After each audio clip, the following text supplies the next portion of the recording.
18 जून 2023 की सुबह 9:30 पर 5 लोग टाइटन नाम की एक सबमरीन में बैठकर समुंदर के अंदर जाते हैं। ये लोग टाइटैनिक जहाज को देखने जा रहे हैं, वो जहाज जो 100 साल पहले समुंदर में डूब गया था। ये बहुत महंगा और एडवेंचर वाला टूरिज्म था।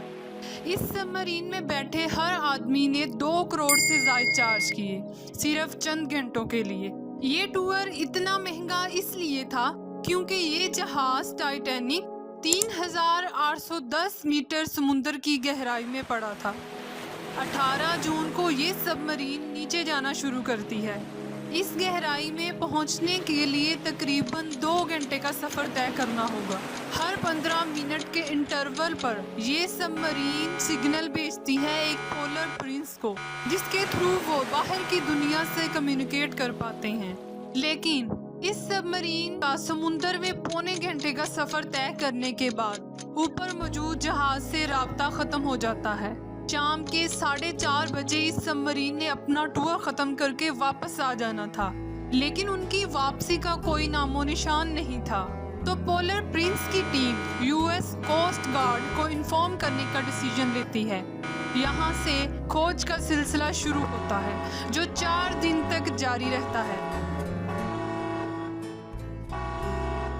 एयरक्राफ्ट, शिप्स और रोबोट व्हीकल्स का इस्तेमाल किया जाता है, लेकिन आखिर इन सब के साथ क्या हुआ, हर एक के जहन में यही था। तो चलिए शुरू करते हैं इस सबमरीन की कहानी। क्या हुआ, कैसे हुआ और क्यों हुआ। यहाँ पर एक बात जो मैं क्लियर करना चाहूँगी कि ये जो सबमरीन गायब हुई, ये सबमरीन नहीं बल्कि सबमर्सिबल थी। इन दोनों में बहुत बड़ा फ़र्क है। सबमरीन सेल्फ पावर्ड होती है, वो खुद से समुंदर में आ भी सकती है और वापस भी जा सकती है। लेकिन सबमर्सिबल को समुंदर में लॉन्च करने के लिए एक सपोर्ट शिप की ज़रूरत होती है। यहाँ इस केस में पोलर प्रिंस जहाज एज अ सपोर्ट शिप काम कर रहा था। ये सबमर्सिबल कनाडा के नज़दीक अटलांटिक ओशन में गायब हुई। Canadian land new fountain land से जो 600 किलोमीटर के फासले पर मौजूद है। इसी जगह पर गहराई में टाइटैनिक जहाज का रैक भी मिलेगा जो 2 हिस्सों में टूटा हुआ है, एक बो और दूसरा स्टर्न, जो एक दूसरे से 800 मीटर के फासले पर पड़े हैं। ये पूरा प्रोसेस ओशन नाम की एक कंपनी के जरिए चलाया जा रहा था, जिसके सीईओ स्टॉकटन रश थे, जो कि बाय प्रोफेशन एरोस्पेस इंजीनियर रह चुके थे। 2009 में उन्होंने ये कंपनी बनाई। इस कंपनी का मकसद दरअसल अमीर तरीन लोगों को डीप सी टूरिज्म करवाना था।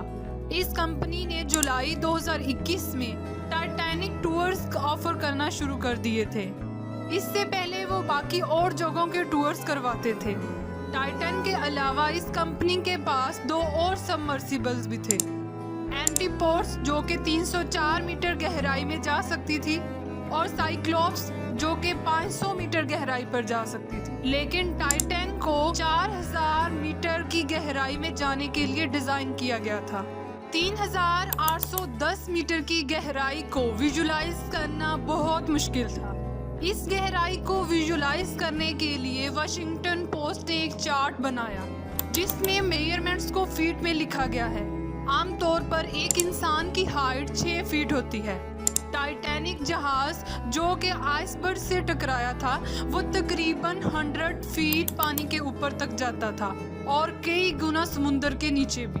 130 फीट मैक्सिमम वो गहराई है जहां पर रिक्रिएशनल स्कूबा डाइवर्स जा सकते हैं और 650 फीट के बाद ट्विलाइट जोन एरिया शुरू हो जाता है, जहां बहुत कम अमाउंट में लाइट पहुंच पाती है। तकरीबन 1600 फीट समुंदर की गहराई में आज तक जो रेस्क्यू ऑपरेशन कंडक्ट करवाए गए थे, वो 1600 फीट समुंदर की गहराई में करवाए गए थे।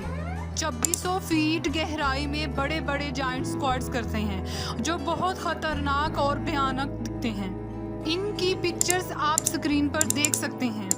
इससे थोड़ा और नीचे जाएं तो 3280 फीट पर मिडनाइट जोन एरिया स्टार्ट हो जाता है, जहां सनलाइट बिल्कुल भी नहीं पहुंच पाते।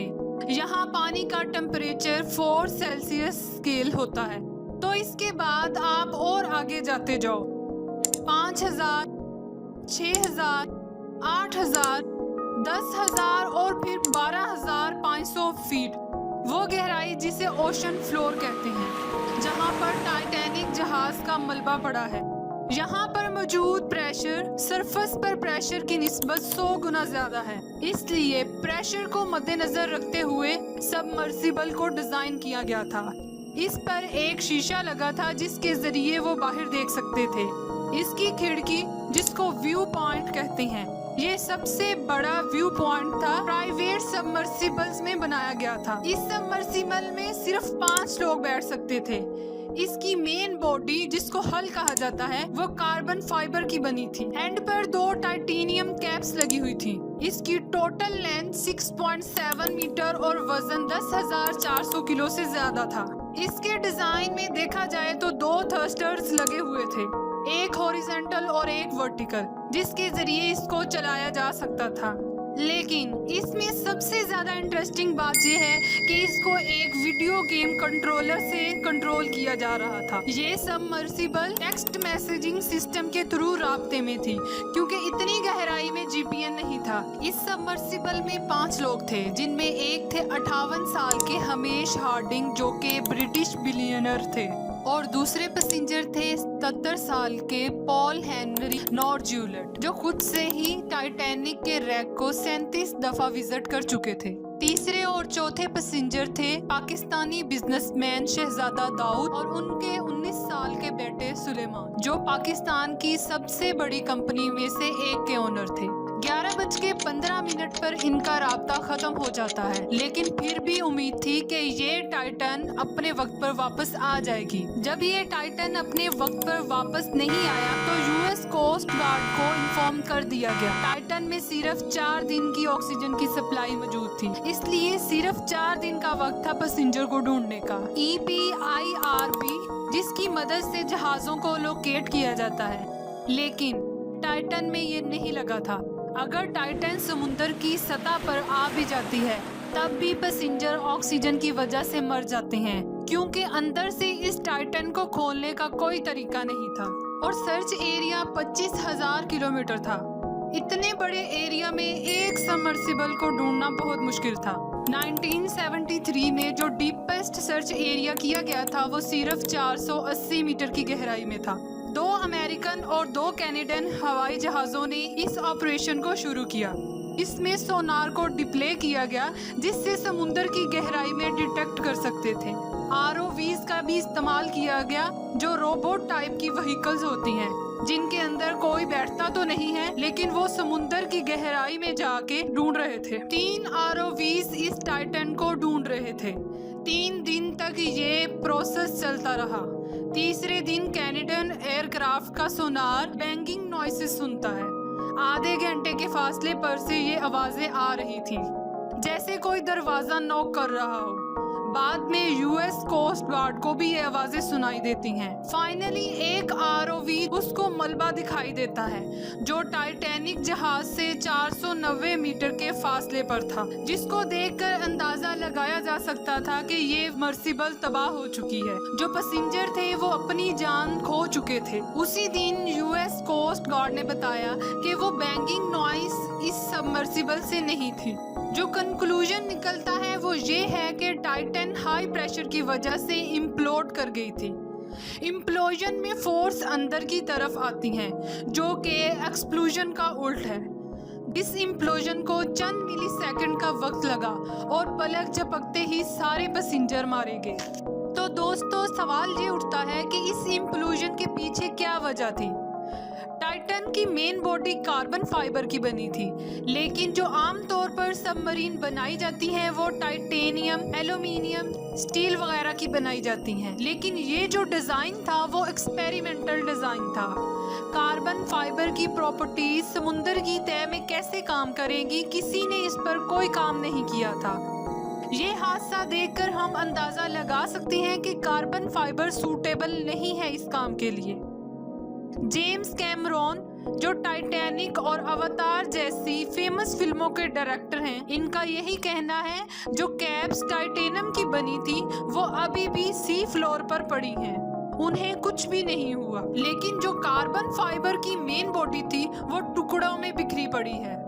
उन्होंने क्रिटिसाइज करते हुए कहा कि टाइटन को बनाते हुए सेफ्टी रूल्स और रेगुलेशन को फॉलो ही नहीं किया गया था। सेफ्टी को देखते हुए जो एक्ट बनाया गया था, ओशन गेट के सीईओ ने समझा कि ये एक्ट फालतू का है, इतनी सेफ्टी पर ध्यान देने की जरूरत नहीं है। इसके बाद उन्होंने कहा broken some rules to make Titan, यानी कि रूल्स में था कि कार्बन फाइबर और टाइटेनियम को इस्तेमाल नहीं करना, लेकिन इन्होंने जानबूझकर रूल्स को तोड़ा।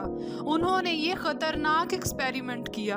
तारीख में स्टॉकटन का नाम शामिल हो गया है list of inventors killed by their own invention. तो दोस्तों, कभी भी सेफ्टी रूल्स को नजरअंदाज नहीं करना चाहिए। तो दोस्तों, जब टाइटैनिक बना था तब भी सब लोगों का यही कहना था शी इज अनसिंकेबल, यानी कि ये कभी भी डूब नहीं सकती। अगर आपको मेरी ये वीडियो पसंद आई हो तो सब्सक्राइब और लाइक ज़रूर कीजिएगा और कमेंट सेक्शन में कमेंट ज़रूर कीजिएगा। मिलते हैं नेक्स्ट वीडियो में, तब तक के लिए अल्लाह हाफिज़।